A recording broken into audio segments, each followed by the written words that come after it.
Sigurado ako hindi aabot sa akin ang flood control scandal. Kasi unang-una, wala namang flood control projects sa OVP or sa Department of Education.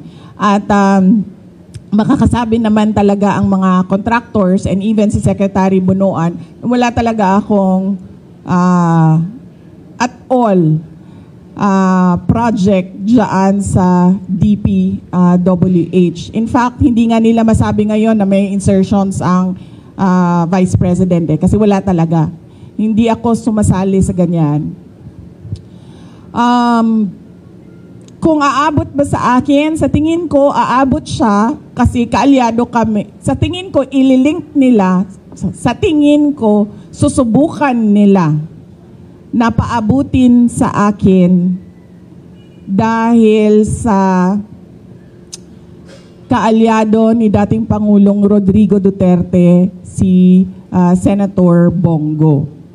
Doon siguro nila gagawan ng kwento yon. Yung part na ako, si PRD, nasa gitna at si Senator Bongo nasa kabilang side.